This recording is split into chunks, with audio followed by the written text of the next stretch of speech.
se retrouve dans cette nouvelle vidéo. Aujourd'hui on va réaliser ce maquillage. C'est un maquillage type printanier. On va pas beaucoup plus parler, on va y aller puisque il va être assez long comme tuto quand même. Donc c'est parti. On commence tout de suite par le fond de teint. J'utilise ce fond de teint de chez Skin Food, c'est le White Grape Fresh Foundation en teinte 21 Skin Beige. Et pour appliquer ce fond de teint, j'utilise l'Expert Face Brush de chez Real Technique. On secoue bien et ensuite je vais en appliquer quelques pompes sur mon visage. J'adore ce fond de teint. J'en ai fait une revue sur YouTube et si vous voulez aller la voir, elle sera juste là. Mais franchement, il est vraiment trop bien. Donc ensuite, avec mon pinceau de chez Real Technique, je viens l'appliquer. J'ai terminé d'appliquer mon fond de teint et comme vous voyez, on a vraiment un résultat très lumineux. Ensuite, je viens appliquer mon concealer, donc mon anti-cerne. C'est le Cover Perfection type concealer de chez The Sem. Donc c'est un anti-cerne coréen, encore une fois. Avec ce pinceau de chez ELF qui est un pinceau spécial anti-cerne. Donc en fait je commence par l'appliquer sur cette zone en bas et je remonte jusqu'au ras de cils. Ça permet vraiment de fondre la matière et de pas trop en appliquer ici, ce qui peut en fait renforcer la cerne en fait. Avec cette technique on a un résultat beaucoup plus naturel. Je vais aussi appliquer de l'anti-cerne au niveau du menton. Je reproduis ensuite la même chose au niveau des arêtes du nez. Et pour terminer, je n'oublie pas toujours de reprendre mon anti-cerne et de venir camoufler toutes les petites imperfections que je peux avoir, les petits boutons, les petites cicatrices d'acné. Je passe ensuite à la poudre avec cette poudre de chez Make Up Forever. C'est la Ultra HD poudre libre que j'applique avec ce pinceau de chez Real Technique. C'est le Powder Brush. Et je vais tout simplement venir poudrer ma zone T en fait. Donc le front, les yeux et le menton. Je veux pas trop poudrer puisqu'on veut garder quand même de la luminosité. Je prends ensuite cette palette de chez Kate Von D, c'est la palette spéciale contour pour les yeux. J'en ai aussi fait une revue si vous voulez aller voir. C'est juste là, voilà.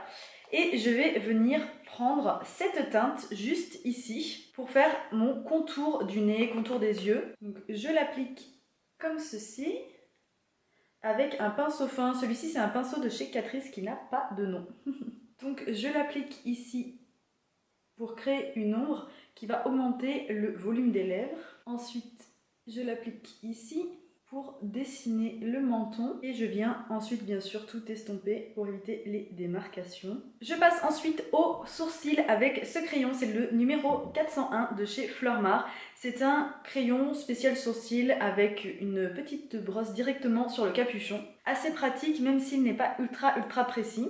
Et donc, bien sûr, je commence par la queue de mes sourcils et ensuite je remplis juste là où il faut sans trop en faire, sinon on a des sourcils beaucoup trop épais. Et bien sûr ensuite on brosse à l'envers puis à l'endroit pour estomper tout ça et éviter d'avoir des sourcils trop épais. On passe aux yeux avec d'abord le primer, c'est le Primer Potion de chez Urban Decay. Je vais venir chauffer la matière, donc j'en applique sur le dos de ma main et avec un de mes doigts je chauffe la matière pour ensuite l'appliquer sur ma paupière mobile et partout où je vais avoir besoin d'appliquer du fard à paupières par la suite. On continue les yeux avec la palette de chez Pony et en collaboration avec Mimibox, c'est la Shine Easy Glam 2. J'adore cette palette, elle est juste trop belle. Donc ici on a toutes les couleurs. Pour le printemps, c'est juste magnifique. Je commence par prendre ce violet ici, c'est le Glam Violet, avec un pinceau de chez Storybook Cosmetics. C'est ce que j'appelais le pinceau Dumbledore, il me semble, ou baguette de sureau, je ne sais plus. Encore une fois, si vous voulez retrouver mon avis sur ces pinceaux, c'est juste là. Et je viens appliquer mon fard en coin externe de l'œil. J'essaye bien de rester en forme de V. Et pour être un peu plus précis, je viens prendre un pinceau de chez Real Technique, toujours avec la même couleur. Cette palette est absolument sublime, mais les fards ne sont pas ultra pigmentés. C'est une palette coréenne, encore une fois. Et la particularité des palettes coréennes, c'est que les fards sont généralement assez peu pigmentés. Et donc il faut vraiment faire l'effort de repasser plusieurs fois sur ce qu'on a déjà fait tout simplement. Donc oui, voilà, il faut être prévenu quand on achète une palette coréenne qu'on n'a pas la pigmentation des palettes américaines ou françaises. Une fois que j'ai appliqué en coin externe de l'œil, je prends un autre pinceau de chez Storybook Cosmetics et je viens estomper. Donc j'estompe bien pour éviter toute démarcation. Il faut vraiment à cette étape prendre son temps. Ça ne sert à rien de vouloir se presser puisque si on la fait mal, on aura vraiment un maquillage qui ne sera pas réussi. J'ai terminé d'estomper mes fards et j'ai déjà renforcé le glam violet, donc une toute petite couche en coin externe de l'œil juste pour donner un peu plus de dimension encore au regard. Et maintenant je vais passer à la suite. Je vais commencer par appliquer ce fard ici, le grand, c'est le Shine Peach sur le reste de la paupière mobile et je vais le renforcer avec le Shine Rose qui est celui-ci, juste là, de couleur absolument sublime. Pour le Shine Peach, j'y vais au doigt, très sincèrement, pas besoin d'être super précis. J'adore cette couleur, je la trouve sublime. C'est très féminin, très délicat, très subtil. Par-dessus, je prends donc l'autre couleur, juste là, et je l'applique juste en centre de paupière pour faire la transition entre les deux. Une fois que c'est fait, je reprends le même pinceau et je viens juste très légèrement, pas besoin de beaucoup plus, et voilà, c'est fait, on a estompé très légèrement. Je prends ensuite un pinceau plat, celui-ci c'est le numéro 212 de chez Kiko, et je vais faire mon ras de cils inférieur. Je reprends Glam Violet, et je viens juste l'appliquer en ras de cils inférieur. J'essaye de rester assez près de mon ras de cils, pas trop descendre, sinon ça descend le regard. Et je ne dépasse pas le milieu de mon œil. Sinon, encore une fois, on ferme le regard. Cette fois-ci, on ne fait pas tomber, mais on le ferme. Donc, dans les deux cas, on ne le veut pas. Ensuite, je prends un crayon marron de chez NYX. C'est le MPE15 bronze. C'est un eyeliner rétractable pour les yeux. J'adore ces eyeliners de chez NYX, vous voyez. Et je vais l'appliquer en ras de cils supérieur, mais vraiment je reste collée au ras de cils. Le but ici c'est de renforcer le ras de cils pour donner l'impression de cils plus fournis, plus volumineux, mais sans vraiment tracer un trait d'eyeliner. J'ai tracé mon trait marron sur les yeux et je passe au crayon beige. Celui-ci c'est le Golden Rose 426 que j'adore, je l'utilise absolument tous les jours.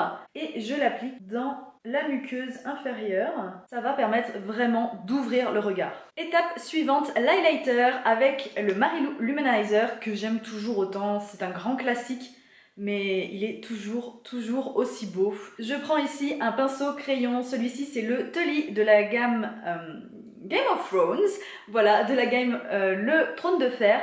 J'en ai aussi fait une revue, ce sera en barre d'infos ou dans le coin juste là si ça vous intéresse. Un petit peu, je n'oublie pas de secouer quand même. Et je vais l'appliquer en coin interne de l'œil et juste en aiguille style, vous allez voir. Donc juste en coin interne de l'œil et en aiguille style, je redescends juste là. Et encore une fois, je ne dépasse pas le centre de mon œil. Je prends ensuite mon petit doigt, je viens le mettre en arcade sourcilière pour apporter de la lumière au regard. On passe ensuite au mascara avec le Worth the Hype de chez NYX. C'est leur petite nouveauté et franchement, je l'adore. Il est absolument génialissime. J'en ai fait une revue sur le blog où je vais la faire, quoi qu'il arrive, je ne sais pas quand est-ce que je poste cette vidéo. N'hésitez pas à regarder la barre d'infos, à la dérouler, puisque si la revue est en ligne sur mon blog, eh bien, elle sera en barre d'infos. Ce mascara a un embout absolument énorme, mais il fait un volume et des cils naturels absolument incroyables. On retourne ensuite à l'highlighter avec toujours le Marilou. Mais cette fois-ci, je vais l'appliquer sur le reste de mon visage. Je prends ce pinceau de chez ELF, c'est le Highlighting Brush. Je ne l'ai encore jamais testé, donc ça va être un live avec vous. On va voir ce que ça donne. Je le mets, comme toujours, en forme de C. Comme je suis dans un look printanier, je veux vraiment de la lumière.